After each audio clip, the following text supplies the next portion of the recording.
First, I think in order to enter this subject, we need to recognize that there is a tension between the exercise of freedom of the press or media freedom and the commercial drivers behind the media, the organizations. These are well known. In the 20th century, it was largely an ad-based business model. There were lots of pressures. And this problem engaged the attention of one of the most deep-thinking journalists or thinkers about journalism, Walter Lippmann, who was very concerned about the propaganda that was rampant in the American press in the 1920s and so on, after the Soviet Revolution. He wrote two classic works, Liberty and the News, 1920, and co-authored a piece on A Test of the News. It was rampant propaganda based on rumors, hearsay, which was simply not verified. And what do you do about it? This has engaged the attention of the efforts of many people, journalists and others right through. It is a myth. This business about the fourth estate standing independently, independent of the other institutions in society, is largely a myth. It's a useful myth because it gives you some protection. And at the heart of the question is independence. What is this independence? This myth of independence, if you like. When I say myth, it relates to absolute independence. The claim that I am totally objective, that I am independent of any pressures, I'm independent of the government, of any political party, any faction, any business interest and so on. This is not true. So Lippmann and others, I think, worked on the idea that, this is where standards come in, that journalists should be trained, to better train, not just trained in the tools, the skills, but trained in the philosophy of running a relatively independent press, professional press. And he appealed to proprietors and others to do it. And this is how journalism schools, I think, began to proliferate in the US and elsewhere.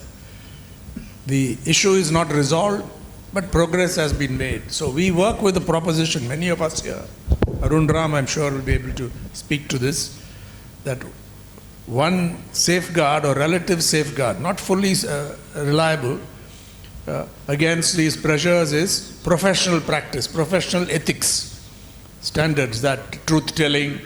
I'm committed to freedom of expression, providing space for diverse opinions or expressions, giving people I investigate an opportunity to respond, if possible, before the publication or broadcast or whatever.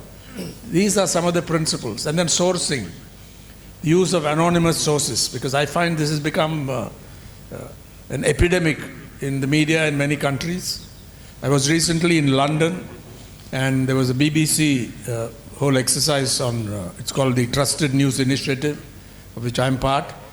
And I put out my view there that in your own press, on the war in Ukraine, the Russian invasion of Ukraine, and on the progress of the war, are you not resorting to wartime propaganda? Many of because if you see the sourcing and so on, somebody will be quoted as saying Putin has blood cancer, and that is prominently displayed by the Sunday Times and so on. So I raised the question, and many of them, I think, in this discussion recognize the validity of these objections and criticisms. So it's not just in India on, say, Republic TV or what. I don't want to name names. I take that back. Because then that's down a slippery slope. Expunged. But you see a lot of propaganda on television, and some people say, Sashi, my friend, is an authority on this, that we have perhaps the worst news television in the world, with some honorable exceptions, some very good exceptions. I won't name them either. But this propaganda is there also in the United States. Just look at how they cover Ukraine. Not that I justify the invasion. The brutality of it stands out. But there are also the other side of what the Russia is putting out. I think on the whole, the Indian media are better in this respect right now. But anyway, back to standards. So the best we can do right now is not through any external regulation, the Press Council of India prescribing standards and trying to enforce it, because we don't trust these institutions. They play a useful role in some respects, but they are also under pressure. And I'm sorry to say that even the judiciary, its record on protecting free speech is inconsistent. Some very good judgments recently, like the one on sedition, but it could do much more. And so when you go to the subordinate judiciary, it's a totally different story. I think there's huge pressure on the system, and the propaganda proliferates. On the other hand, there is suppression of speech control. So the only answer I can provide is raise professional standards. And in the Asian College of Journalism, right at the start, we made a distinction between two parts of the curriculum. I think curriculum also, Lawrence Pinkham from Columbia University also contributed to it. We had quite a good discussion. Unlike your law schools, Dr. Surana, where you start with the philosophy of law, the history of law, Roman law and all that, somebody who goes through a journalist, however educated he or she may be, doesn't have any exposure to these issues, the philosophy, the history of the media, or if they have, it's in a very superficial way. So we decided training is about skills, education is about something else. That I think the best law schools in India and abroad understand it very well. Journalism is handicapped by that.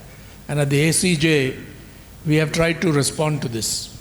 In a short one-year program, it's a very crowded program, to have what we can identify as a training component and the education component. So she can elaborate on it if there is interest, but I think, so the answer to your question is journalistic standards have to be codified, codes of ethics.